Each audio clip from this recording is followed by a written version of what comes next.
Bismillahirrahmanirrahim. Assalamu alaikum students. We were discussing disk space allocation methods और हम लोग जो है linked allocation की बात कर रहे हैं.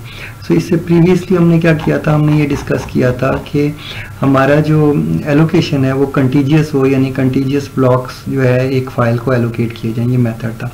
अब हम देख रहे हैं कि हमें linked allocation क्या होगी. हमने देखा था contiguous के अंदर बहुत सारे प्रॉब्लम्स थे, जैसे मॉडिफाई करना फाइल को और या इस तरह के हमें बहुत सारे प्रॉब्लम्स आ रहे थे. सो लिंक्ड एलोकेशन क्या है? लिंक्ड एलोकेशन जो है वो आपके कंटिन्यूअस एलोकेशन के प्रॉब्लम्स को सॉल्व कर देती है. वो क्या करती है, वो आपको क्या करती है कि जो डायरेक्टरी है उसकी शेप अब चेंज होगी. अब किस तरह होगी? फर्ज करें ये फाइल, एक फाइल क्रिएट की हमने जीप के नाम से. इस फाइल का जो स्टार्ट ब्लॉक होगा, स्टार्टिंग ब्लॉक, वो हम लिख देंगे कि इसका ब्लॉक कौन सा है. स्टार्टिंग ब्लॉक 9 है. सो ये ब्लॉक है जो स्टार्टिंग ब्लॉक है. सो ये पॉइंट करेगा सीधा इसकी तरफ. ठीक है. सो लिंक्ड एलोकेशन बेसिकली वर्क करती है जस्ट लाइक लिंक्ड लिस्ट. ठीक है, जैसे कि आपने पढ़ी हुई है डेटा स्ट्रक्चर्स के अंदर, आप लिंक लिस्ट पढ़ रहे हैं और आपको मालूम है, अब तक आप पढ़ चुके होंगे लिंक लिस्ट के बारे में. सो लिंक लिस्ट के बारे में आप जानते हैं. सो ये क्या कर रहा है, ये पॉइंटर है टू दिस फर्स्ट ब्लॉक, और ये जो पहला ब्लॉक है ये पॉइंटर है टू द नेक्स्ट ब्लॉक, और ये जो ब्लॉक है ये पॉइंटर है to the next block and so on. और ये जो फाइल है इसके अंदर पहला ब्लॉक लिखा हुआ है और आखिरी ब्लॉक लिखा हुआ है, 2 ब्लॉक लिखे हुए हैं. बट ये जो डायरेक्टरी का साइज है ये बड़ा हो गया. ठीक है. सो ये दोनों ब्लॉक्स की इसके अंदर एंट्री मौजूद है, और इन दोनों ब्लॉक्स से हम पूरी फाइल को आराम से ट्रेस कर सकते हैं.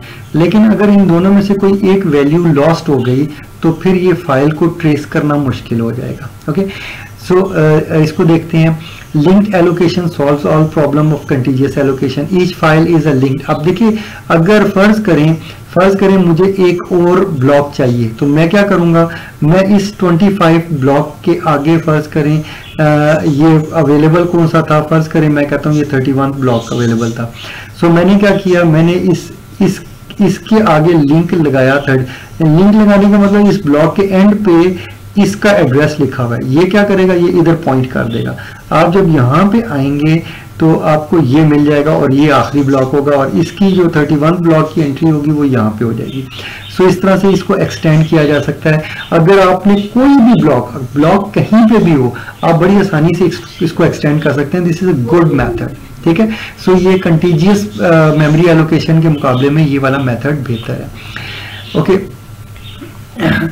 और ब्लॉक कहीं पे भी स्कैटर्ड हो, हम आसानी से फाइल को लिंक कर सकते हैं. बट अगर कॉन्टिजियस ब्लॉक्स नहीं होंगे तो उसमें क्या होगा, उसमें ऑब्वियसली अगर ब्लॉक्स फ्रेगमेंटेड हैं तो इसमें प्रॉब्लम होती है. एक्सेस जो आपका टाइम है वो ज़्यादा हो जाता है कि आपको जंप करना पड़ता है ब्लॉक्स, एक ब्लॉक के लिए. The directory contains a pointer to the first and last blocks of the file. जैसा कि आपको मैंने बताया, write to the file causes a free block to be found via the free space management system. तो मैंने जैसे अभी आपको बताया कि ऐसे ढूंढा जाता है और फिर उसको ऐड करके तो उसको ऐड कर दिया जाता है और एक्सटेंड कर दिया जाता है. सो ये मैंने मेथड बता दिया आपको. It uses FAT, an efficient method for disk space allocation. ये for example MS-DOS, OS2, FAT जो है इन ऑपरेटिंग सिस्टम ने यूज किया. FAT stands for file allocation table. MS-DOS ने जो फाइल एलोकेशन टेबल यूज किया वो FAT 16 था, वो 16 बिट फाइल एलोकेशन टेबल था. ठीक है. सो MS-DOS के जो फाइल सिस्टम है उसको हम FAT 16 बोलते हैं. ठीक है. इसी तरह विंडोज़ के अंदर बाज़ जगह FAT 32 यूज़ होता है, और NTFS जो है 64 बिट यूज़ करता है. सो इस तरह से आपके डिफरेंट आपके ऑपरेटिंग सिस्टम है जो डिफरेंट नंबर ऑफ बिट्स ज़्यादा होंगी तो फाइल एलोकेशन टेबल आपका बड़ा होगा और ज़्यादा स्पेस को एड्रेस कर पाएगा. ओके. नाउ अब हम देखते हैं कि इस पे कैसे the address of the next block can be kept in the memory and can be read directly this method is fine for sequential access. So ये इसके अंदर बताया some system support direct access files by using contiguous allocation and sequential access by linked allocation. So मैंने आपको बताया कि linked और sequential को मिक्स भी किया जा सकता है। सो जितना आप ब्लॉक्स को सिक्वेंशियल, जो इनिशियली जब आप फाइल लिखते हैं तो ब्लॉक्स उसके कंटीजियस ही होते हैं। सो जब आप मॉडिफाई करेंगे तो वो शायद ऐसा हो कि वो आपके डिफरेंट लोकेशंस पे चले जाएं। तो so this is a good method. Advantages क्या हैं? There is no external fragmentation with linked allocation. Linked allocation में एक्सटर्नल फ्रेगमेंटेशन, कोई चीज एक्सटर्नल है ही नहीं, तमाम के तमाम ब्लॉक्स एलोकेट हो सकते हैं। अगर एक ब्लॉक भी पड़ा है वो भी एलोकेट हो सकता है। The size of the file does not need to be declared. ठीक है, साइज ऑफ फाइल डिक्लेयर करने की जरूरत व्हेन इट इज क्रिएटेड, जब वो क्रिएट हो तो हमें डिक्लेयर करने की जरूरत नहीं, जितनी मर्जी बड़ी फाइल होगी हम उसको स्पेस एलोकेट कर सकते हैं। ओके, इसके डिसएडवांटेजेस को अब हम देखते हैं। ओके स्टूडेंट, डिसएडवांटेजेस के बारे में पढ़ते हैं। ओके, डिसएडवांटेजेस हमें क्या कह रहे हैं? It can not support efficient direct access, जैसा कि मैंने अब ऊपर देखा है कि वो सीक्वेंशियल एक्सेस को सपोर्ट कर रहा है, क्योंकि आप एक ब्लॉक को रीड करते हैं फिर दूसरे को जंप कर रहे हैं ना। सो सीक्वेंशियल एक्सेस नहीं है, बट है, लिमिटेड भी है और नहीं भी है। ठीक है, सो लेकिन टोटली डायरेक्ट एक्सेस नहीं है, सीक्वेंशियल एक्सेस भी उसके अंदर इन्वॉल्व है। सो किसी ना किसी पॉइंट पे आपको स्लो मिलेगी disc. Since the pointers to the block are scattered with the block themselves all over the disk and need to be retrieved in order. So आपको जंप करना है ब्लॉक टू ब्लॉक ताकि एक file को read करें। Additional space is required for pointers. Pointers के लिए space चाहिए और वो ब्लॉक के अंदर चाहिए होती है। ठीक है, सो मैंने आपको पहले ही मेंशन कर दिया कि हर ब्लॉक के अंदर नेक्स्ट ब्लॉक का पॉइंटर होता है। सो ये लिंक लिस्ट की तरह काम कर रहे हैं। Additional space, the usual solution to this problem is to collect block into multiple called clusters and to allocate the clusters rather than blocks, but the cost of this approach is an increase in internal fragmentation. So ये भी किया जा सकता है, लेकिन इसमें internal fragmentation आ जाएगी, क्योंकि जब आप क्लस्टर बनाएंगे तो क्लस्टर में हो सकता है कि कोई आधा ब्लॉक या कोई सम स्पेस ब्लॉक के अंदर जो है वो ना यूज हो, तो इसको हम internal fragmentation बोलते हैं। It is less reliable as lot of information data is lost if pointer is lost. अगर पॉइंटर लॉस्ट हो जाएगा तो फाइल आपको कभी भी रिकवर नहीं होगी। आपने देखा है कि डायरेक्टरी के अंदर आपने ये पॉइंटर, अगर आपको ये पॉइंटर गुम जाए, अगर ये पॉइंटर ये या ये दोनों में से कोई एक भी वैल्यू गुम होगी, अब आपको फाइल नहीं मिलेगी। सो ये बात मैं पहले ही बता चुका हूँ। सो ये स्टूडेंट्स इसके डिसएडवांटेजेस थे, एडवांटेजेस भी थे। So this was a good scheme, ये बेहतर स्कीम थी, लेकिन इससे आगे मजीद इससे बेहतर स्कीम हम देखते हैं। सो स्टूडेंट्स, हमारे पास जो नेक्स्ट स्कीम है दैट इज लिंक्ड एलोकेशन। अब लिंक्ड एलोकेशन किस तरह से काम करती है इसको देखते हैं। ओके स्टूडेंट्स, पहले मैं आपको यहाँ से समझा देता हूँ, फिर हम इसको रीड करते हैं। ओके नाउ देखिए, लिंक्ड एलोकेशन इस तरह से काम करती है कि फर्स्ट करें ये फाइल है, आपने जीप की ये फाइल स्टोर करवानी है। Linked allocation, okay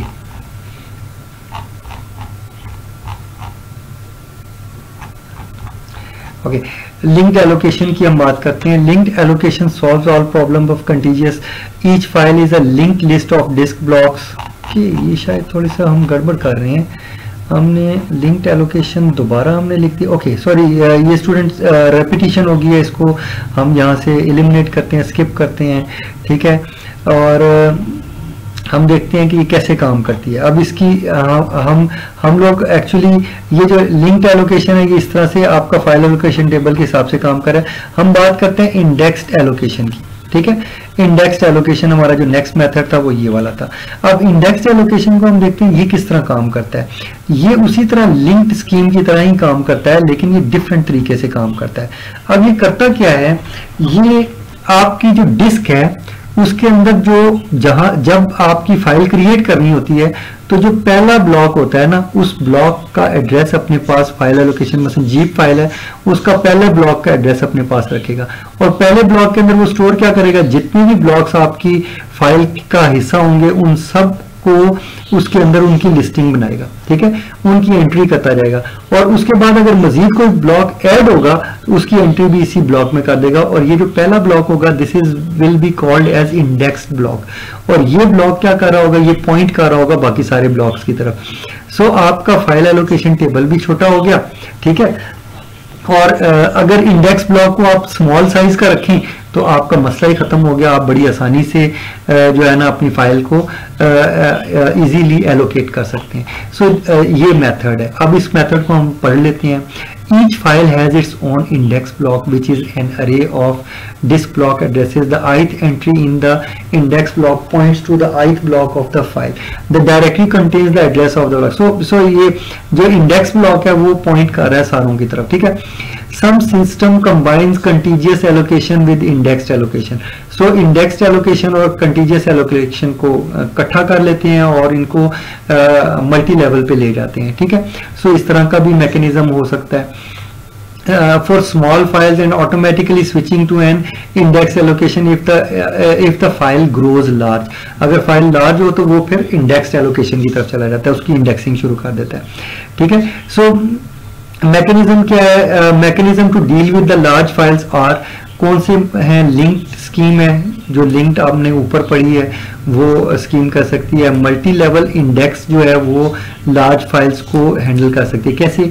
a variant of the linked representation is used as first level index block. एक इंडेक्स ब्लॉक बनाया पहले स्टार्टिंग में, और वो ब्लॉक क्या करता है, वो सेकंड आगे जो ब्लॉक्स हैं जो आगे यूज हो रहे हैं उनकी तरफ पॉइंट करेगा, और वो ब्लॉक जो है वो आगे डेटा ब्लॉक्स की तरफ पॉइंट करेंगे। सो इस तरह से 2-3 लेवल के ऊपर 4 लेवल पे, अब जितने लेवल आप बनाएंगे उतनी ही ज्यादा आप बड़ी डिस्क को एक्सेस कर सकते हैं।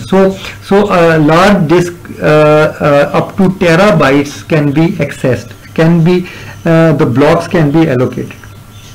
और यही हमारा मकसद है। आप देखिए कि आजकल के टाइम के अंदर आप देखिए आपके पास बहुत बड़ी बड़ी लार्ज डिस्क्स अवेलेबल हैं टेराबाइट्स के अंदर, जिसके अंदर स्पेस आती है। So this is because of this schemes. Okay, now advantages क्या है? It supports direct access. So obviously वो जो सीक्वेंशियल एक्सेस वाला मसला था वो खत्म हो गया, without suffering from external fragmentation. External fragmentation इसमें होती ही नहीं है। It does suffer from wasted space due to pointer overhead. ये होता है इसके अंदर। The index block should be as small as possible. So index block के अंदर फर्ज करें जैसे ये माइनस लिखा, तो ये अगर ब्लॉक्स की एंट्री नहीं हुई तो ये स्पेस वेस्ट हुई हुई है। सो इसको रिड्यूस किया जा सकता है, कि मिनिमाइज किया जा सकता है, ये कम से कम हो। इस तरह से ये इसको मैनेज किया जाता है। But overall it is excellent method. So index जो आपकी एलोकेशन मेथड है, इसको आपकी डिस्क्स यूज करती हैं, और इसके बाद मजीद मेथड्स भी मौजूद हैं। अब देखिए इंडेक्स के अंदर अब ये आपको लेवल्स शो किए हुए हैं कि एक लेवल है, ये क्या करता है, ये दूसरे लेवल की तरफ पॉइंट कर रहा है। ये जो है मुख्तलिफ लेवल, और हर एक आगे लेवल को, और ये आगे फिर आपके फाइल्स होती हैं या डेटा ब्लॉक्स होते हैं, और ये जो है ये फाइल, ये इंडेक्सेस हैं आपके, और ये डिस्क के अंदर एक इंडेक्स ये स्टोर हुआ है, दूसरा ये स्टोर हुआ है, तीसरा ये, और एंड सो ऑन।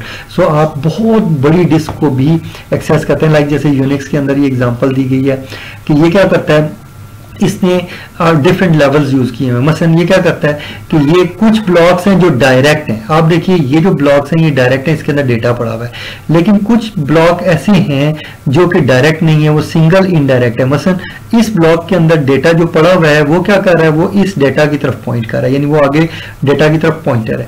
सो ये एक क्या है, ये इंडेक्स ब्लॉक है, इसके अंदर इंडेक्सिंग हुई हुई है कि ये इसके अंदर इंडेक्स बना हुआ है, और ये इंडेक्स आगे कई ब्लॉक्स की तरफ पॉइंट कर रहा है।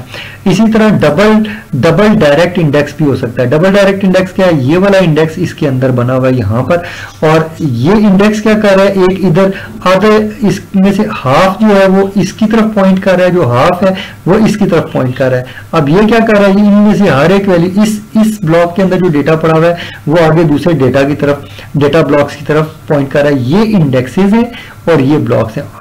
याद रखिएगा स्टूडेंट, ये भी ब्लॉक है, ये भी ब्लॉक है, लेकिन ये डेटा ब्लॉक है, ये इंडेक्स ब्लॉक है, और इस तरह ये इंडेक्स ब्लॉक यहाँ पे है। डबल इंडेक्स में क्या है कि ये वाला इंडेक्स ब्लॉक यहाँ पे है और ये पॉइंट कर रहा है इन दोनों ब्लॉक्स की तरफ, ये दोनों भी इंडेक्स हैं और इनके आगे डेटा है। सो ये इस तरह से करके आप पॉइंटर्स जितनी बड़ी आप पॉइंट बना सकते हैं। कुछ ब्लॉक्स आपके यकीनन वेस्ट होते हैं पॉइंट करने के लिए, जितनी बड़ी डिस्क होगी उतनी ही ज्यादा स्पेस वेस्ट होगी आपकी। सो ये इस तरह से आपका स्ट्रक्चर है जिसके जरिए से हम डेटा को डिस्क के ऊपर एक्सेस करते हैं, डेटा ब्लॉक्स को एक्सेस कर लेते हैं। ओके, नेक्स्ट जो बड़ी इंपॉर्टेंट हमारे पास जो स्ट्रक्चर है that is called red. Red जो है वो आपकी सर्वर मशीन्स के अंदर यूज होती है। सो इसके बारे में मैं थोड़ा सा आपको बताऊंगा, ज्यादा डिटेल में मैं नहीं जाऊंगा बट क्विकली आपको जल्दी जल्दी चीजें बताऊंगा। ओके बेटे स्टूडेंट्स, देखिए रेट के मुख्तलिफ लेवल्स होते हैं। वो रेट जो है 1 से लेकर 6 तक, 0 से लेकर 6 तक रेट के लेवल्स होते हैं। सो मैं आपको बताता हूं कि रेट के जो लेवल है उनका मीनिंग क्या होता है। सो स्टूडेंट्स, रेट 0 का मतलब क्या होता है, जैसे आपके कंप्यूटर के अंदर डिस्क होती है सेपरेट सेपरेट पड़ी हुई है, एक एक वॉल आपका पूरी डिस्क आपको अवेलेबल होती है, उसके अंदर से जरा सा भी डेटा आपको जाया नहीं होता। पूरी डिस्क अगर 500 GB या पूरी 500 GB आपको अवेलेबल होती है तो इसका मतलब वो रेट 0 पे है। ठीक है, सो रेट 0 का मतलब ये है कि रेट बेसिकली है नहीं। ठीक है, या जस्ट वो आपको एक एक डिस्क को सेपरेट सेपरेट ट्रीट कर रहा है। तो ये पॉसिबल है। बाज़ औक़ात सर्वर मशीन के अंदर रेट 0 नहीं होता, बाज़ औक़ात होता है, ये बाज़ सर्वर्स के अंदर है, बाज़ में नहीं है। ठीक है, सो नेक्स्ट रेट लेवल की तरफ जाते हैं। Next rate level student rate 1 है। रेट 1 क्या कहता है? रेट 1 जो है वो ये कह रहा है इट इज कॉल्ड मिरर। ठीक है, मिररिंग या शेडोइंग बोलते हैं। ठीक है, मिरर का मतलब क्या होता है मैं मिरर आपको बताता हूँ। मिरर क्या करता है कि आप इस मिरर के अंदर आपको एक डिस्क नहीं चाहिए। फर्स्ट करें आपके पास 3 टेराबाइट की डिस्क हैं 2, आप क्या करते हैं उन दोनों को मिरर सेट बना देते हैं। अब जब मिरर आप बनाएंगे तो आपको सिर्फ 3 टेराबाइट अवेलेबल होगी और 3 टेराबाइट जो है वो मिरर के लिए यूज हो जाएगी। यानी एक डिस्क जो होगी उसके दोनों डिस्क के अंदर आधी डिस्क मिरर के लिए इस्तेमाल होगी और आधे के अंदर आपका ये होगा एक डिस्क दूसरे का मिरर इमेज होगी। ठीक है, सो इस तरह से होगा। अगर अब देखिए इसका फायदा क्या होगा। अब देखिए आपने हार्डवेयर के अंदर पैसे इन्वेस्ट कर दिए, आपने मॉनिटरी आपको थोड़ा सा लॉस है, बट मैं आपको बताता हूं कि इसका फायदा आपको क्या होगा। फर्ज करें आपकी एक डिस्क फेल हो गई, आप क्या करेंगे, आपने उसी साइज की एक एक्स्ट्रा डिस्क लगाई होती है बीच में सिस्टम के अंदर ही। जब एक डिस्क फेल होगी तो मिरर क्या करेगा, वो नेक्स्ट जो अनएलोकेटेड डिस्क है उसको मिरर के अंदर इंक्लूड करके मिरर वहां पे एक्सटेंड कर देगा और आपका सर्वर जो है वो एक्सेसिबल होगा, डाउन नहीं होगा। अगर एक डिस्क लगी होती और वो फेल होती तो आपका सारा डेटा भी लॉस हो जाता और आपका सिस्टम भी बैठ जाता। अभी क्या हुआ, आपका डेटा भी बच गया और सिस्टम भी आपका वर्किंग कंडीशन में रहा। अब जो एरर में डिस्क है उसके ऊपर इंडिकेशन आ जाएगी, उसके ऊपर एलईडी हाईलाइट हो जाएगी, रेड एलईडी आ जाएगी कि ये खराब हो गई डिस्क। तो सिस्टम एडमिनिस्ट्रेटर क्या करेगा, उस डिस्क को उतारेगा, उसको पार्क करवाएगा और उसको निकालेगा और नई डिस्क उसके अंदर इंसर्ट करेगा और उसको ऑन कर देगा। इस चीज को बोलते हैं हॉट प्लगेबल। और डिस्क जो यानी सिस्टम ऑन है और उसके अंदर आप प्लग कर दें डिस्क को। रेट के अंदर अगर रेट के अंदर ये कैपेबिलिटी हो कि आप ऑन हालत में डिस्क लगा सकें तो आप कहते हैं कि ये हॉट प्लगेबल है। और ज्यादातर आपके सर्वर मशीन्स के अंदर ये फीचर अवेलेबल होता है, बाज के अंदर नहीं भी होता, पुरानी जो होती है। ओके, रेट 1 को आप समझ गए हैं कि ये क्या चीज है। इसको मजीद डिटेल में आगे डायग्राम के अंदर भी बताता हूं। ओके, सो नेक्स्ट जो रेट 1+0 है स्टूडेंट्स, इसको सबसे बेहतरीन रेट समझा जाता है और अक्सर लोग मार्केट में जिनको ज्यादा इसके बारे में नहीं इंफॉर्मेशन होती वो इसको रेट 10 बोल देते हैं। तो ये रेट 10 नहीं होती, 1+0 होती है। ठीक है, सो हम देखते हैं कि ये क्या होती है, इसको भी आगे डायग्राम में ही देखते हैं। इसको बोलते हैं मिरर्ड टाइप सेट्स। ठीक है, या दूसरा रेट 0+1 होता है, इन दोनों को भी देखते हैं। इसके अलावा स्टूडेंट होता है रेट 4, 5, 6। इसके अंदर पैरिटी यूज होती है, रिडंडेंसी इस्तेमाल होती है। और अगर रेट 3, 4, 5, 6 इनमें से कोई भी आप यूज करें तो क्या होगा, आपकी मोर देन हाफ जो डिस्क है वो जो है वो वेस्टेज में चली जाएगी, वो मिरर में चली जाएगी और ये आपको अवेलेबल नहीं होगी। सो रेट 6 क्या करता है, रेट 6 में स्टूडेंट्स अगर आपकी 2 डिस्क भी फेल हो जाए तो वो उसको हैंडल कर लेता है। मिरर के अंदर अगर दोनों डिस्क फेल हुई तो खत्म, डेटा सब कुछ खत्म पूरा, क्योंकि टोटल लगी ही 2 डिस्क हैं। ओके, आगे चलते हैं स्टूडेंट्स। नाउ अब देखिए नाउ स्टूडेंट्स ये देखिए कि मैं आपको एग्जांपल देता हूँ, ये जब नॉन रिडंडेंट था, रेड 0 था, तो आप देखें सारी डिस्क आपको अवेलेबल थी, कोई भी बैकअप के लिए या मिरर के लिए नहीं यूज हुई। जब आपने मिरर बनाया, रेड 1 बनाया, मिरर बनाया, अब आपकी क्या हो रही है, आपकी आधी डिस्क यूज हो रही है, यानी इस डिस्क का ये मिरर है, इस डिस्क का ये मिरर है, इस डिस्क का ये मिरर है, और इस डिस्क का ये मिरर। सो हर एक डिस्क के लिए एक मिरर डिस्क मौजूद है, ठीक है। सो उसका मिरर इमेज वहां पे बनेगा। अगर ये डिस्क और इसका मिरर इमेज, और ये भी हो सकता है कि ये जो मिरर इमेज है डिस्क का, वो इनके अंदर डिवाइड कर दिया जाए। सो टेक्निक्स बहुत सारी हैं स्टूडेंट्स, सो प्रॉब्लम नहीं आती। रेड 1 के अंदर जो है आपको डेफिनेटली आपको रिलायबिलिटी मिलती है, डेटा जो है लॉस होना से आप बच जाते हैं, और सर्वर्स के अंदर या लार्ज जो आपकी ऑर्गेनाइजेशंस हैं उनके लिए स्टूडेंट्स डेटा जो है वो बहुत बहुत इंपॉर्टेंट होता है। नाउ आगे चलते हैं। नेक्स्ट जो है आपकी रेड 2 है। रेड 2 के अंदर आप देख रही हैं कि ये आपकी 4 डिस्क यूज हुई हैं और 3 डिस्क आपकी यूज हुई हैं पैरिटी के लिए। इसका मतलब ये 3 डिस्क जो है, और ये सेम साइज की होनी चाहिए, याद रखिएगा। ये डिफरेंट साइजेस की डिस्क यहाँ पे यूज नहीं हो रही, ये ध्यान में। सिर्फ रेड 0 के अंदर आप डिफरेंट साइज की डिस्क यूज कर सकते हैं, कोई प्रॉब्लम नहीं आएगा। लेकिन 1 के अंदर, 2 के अंदर आपने, और ये आगे सारी के अंदर आप सेम साइज की डिस्क यूज करेंगे। ओके, नाउ अब देखिए यहां पे ये पैरिटी के अंदर इसको यूज कर लेगा, 2 में भी, 3 में भी, 4 में भी। आप देख रहे हैं कि ये पैरिटी के लिए 2 के अंदर क्या कर रहा है, वो ज्यादा वेस्टेज कर रहा है, 3 के अंदर कम वेस्टेज कर रहा है, 4 के अंदर कम कर रहा है। सो ये उन्होंने थोड़ी सी बेहतर उनको करने की कोशिश की। ओके, और इस तरह उन्होंने रेड 5 के अंदर क्या किया कि जो पैरिटी है वो हर डिस्क के अंदर पैरिटी भी रख दी, साथ ही डेटा भी रख दिया। लेकिन याद रखिएगा स्टूडेंट्स, इन सब सिस्टम्स के अंदर नॉर्मली इसके अंदर रिलायबिलिटी तो है। नॉर्मली जो हम मार्केट में यूज करते हैं, रेड 0 यूज कर लेते हैं लोग, रेड 1 अक्सर यूज करते हैं लोग, इसके अलावा रेड 6 यूज करते हैं। ये जो 3, 4 एंड 5 है, ये बहुत कम लोग यूज करते हैं। 5 भी लोग यूज कर लेते हैं, बट स्टिल ये 3 और 4 को नहीं यूज किया जाता, ठीक है। सो ये भी एक्सेप्टेबल है, और ये देखिए ये वाला जो मेथड है, यही वाला मेथड इधर भी यूज किया गया है, ठीक है। सो रेड 6 को बेहतर समझा जाता है, ज्यादा इसको यूज करते हैं। 5 भी एक्सेप्टेबल है, ये भी यूज करते हैं, लेकिन मैंने आपको बताया कि रेड 1+0 और ये ज्यादा यूज होते हैं। सो वो यहाँ पे फॉल करते हैं, देखते हैं वो क्या है, उनको आगे स्टूडेंट्स ये डायग्राम में देखते हैं। ये 0+1 का क्या मतलब है? 0+1 का मतलब यह है कि हर डिस्क के लिए एक मिरर है, हर डिस्क के लिए एक मिरर, हर डिस्क के लिए एक मिरर। सो ये इस तरह से है, ये डिस्क्स हैं और ये उनके मिरर्स हैं, ठीक है। नाउ अब देखें, अब मैं बात करता हूँ 1+0 की, ये वाले इसकी बात करता हूँ। 1+0 कैसी है? इसमें क्या है, इसका ये मिरर है, इसका ये मिरर है, इसका ये, इसका ये। उसके अलावा क्या है कि ये आपस, इसके अंदर एक स्ट्राइप सेट भी है, यानी ये जो मिरर यहाँ पे मेंटेन हो रहा है वो इन डिस्क के अंदर भी मेंटेन हो रहा है। सो ये जो डिस्क हैं, सारी डिस्क जो है, इनके अंदर थोड़ा थोड़ा डेटा जो है मिरर का पड़ा हुआ है। इस तरह ये होता है कि अगर फर्ज करें यहाँ पे 2 डिस्क जो है फेल हो गई तो कोई प्रॉब्लम नहीं आएगा। अगर 2 डिस्क फेल हुई तब भी वो रिवाइव हो सकती हैं। इन 2 डिस्क का डेटा जो है इन सब जगह पे मौजूद है। लेकिन अगर 3 डिस्क फेल हो गई, सब कुछ खत्म।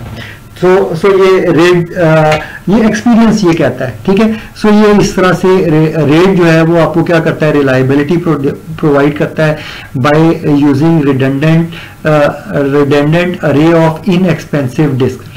Red stands for redundant array of inexpensive disk. So बहुत सारी डिस्क का अरे बना दी जाती है, यानी ये सारी डिस्क क्या कर रही है, ये अरे बनी हुई है।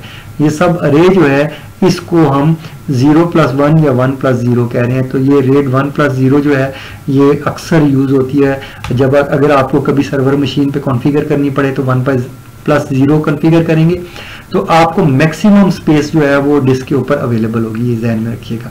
सो डेटा के लिए वो मिररिंग करता रहेगा तमाम डिस्क के ऊपर, ठीक है, और उसको यूज करता रहेगा। लेकिन नॉर्मली जब तक आपकी डिस्क ज्यादा भरेगी नहीं उस वक्त तक आपका मिरर भी नहीं बनेगा बड़ा, ठीक है। सो इस तरह से काम होता है। आगे चलते हैं स्टूडेंट्स। आगे हमारे पास नेक्स्ट जो एक सिस्टम है, चलिए इसको देख लेते हैं हम। सोलारिस जो है, सोलारिस एक ऑपरेटिंग सिस्टम है, आपको पता है कि यूनिक्स की एक डिस्ट्रीब्यूशन है जिसे सोलारिस बोलते हैं। सोलारिस ने ये ZFS इंट्रोड्यूस करवाया। ये ZFS क्या करता है, ये एक खास किस्म की टेक्निक हमें प्रोवाइड करता है। इसी को ये क्या करता है, ये इंडेक्सिंग प्रोवाइड करता है। ये क्या करता है, ये इंडेक्स है, ये पॉइंट करता है इसकी तरफ, ये पॉइंट करता है आगे डेटा की तरफ।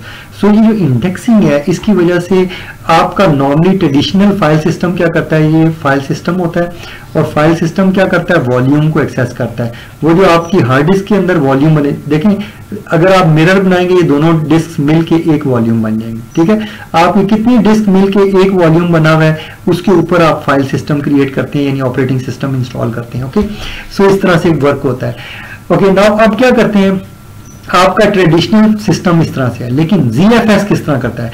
ZFS क्या करता है, ZFS एक स्टोरेज का पूल बनाता है। यहाँ पे आपकी कई अरेज पड़ी हुई हैं, रेड्स हैं बहुत सारी, या सैन लगी हुई है, ठीक है।